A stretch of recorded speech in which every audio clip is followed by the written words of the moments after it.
छोटे से गांव सुखपुर में एक मजेदार और जिज्ञासापूर्ण घटना घटी जिसने सबको चौंका दिया। गांव का सबसे आलसी आदमी मोहन, जो सारा दिन पेड़ के नीचे बैठकर ऊँघता रहता था, अचानक पूरे गांव का हीरो बन गया। कैसे? ये कहानी है एक जादुई लोटे की। शुरुआत। मोहन हमेशा अपने आलसीपन के लिए मशहूर था। अगर कोई उससे काम करने को कहता तो वह तरह तरह के बहाने बनाता।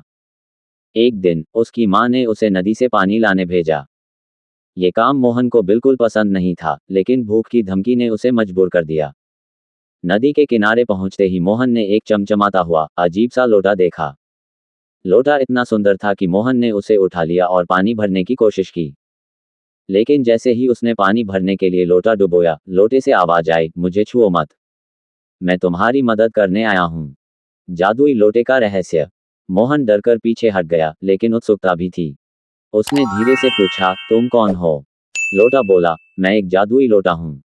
मैं तुम्हारी हर परेशानी दूर कर सकता हूँ, लेकिन मेरी एक शर्त है। तुम्हें जो भी काम कहूँ वह करना होगा। मोहन को लगा, वाह, अब तो जिंदगी बन गई। उसने फौरन हामी भर दी। पहली परीक्षा। लोटे ने कहा, घर चलो, तुम्हारी माँ के लिए पानी मैं खुद ला दूंगा, लेकिन पहले तुम्हें खेत जाकर मजदूरी करनी होगी। मोहन ने थोड़ी आनाकानी की, लेकिन लोटे का जादू देखना चाहता था। वह खेत में गया और कुछ घंटों तक मेहनत की। जब वह घर लौटा तो देखा कि लोटा पानी से भरा हुआ था और उसकी माँ खुश थी। गांव में हलचल। धीरे धीरे लोटे की खबर पूरे गांव में फैल गई। लोग मोहन से मिलने आने लगे।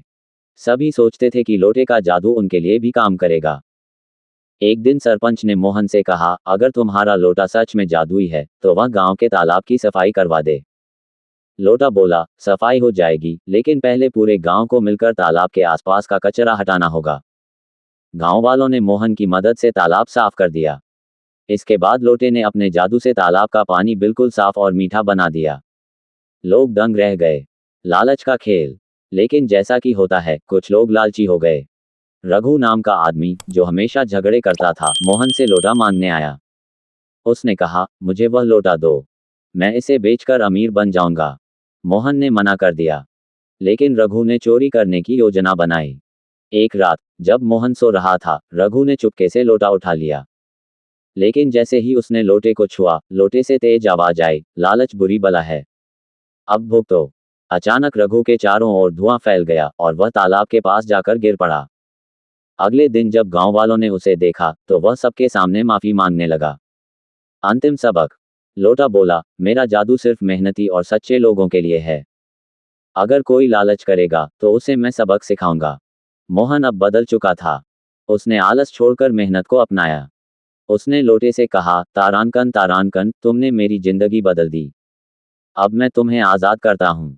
लोटा चमकते हुए हवा में गायब हो गया। जाते जाते उसने कहा, मेहनत ही असली जादू है, इसी से खुशहाली आती है। निष्कर्ष। मोहन अब गांव का सबसे मेहनती आदमी बन गया था। लोटे की कहानी गांव वालों को ये सिखा गई कि आलस और लालच से कुछ नहीं मिलता, पर मेहनत और ईमानदारी से जिंदगी खूबसूरत बन जाती है।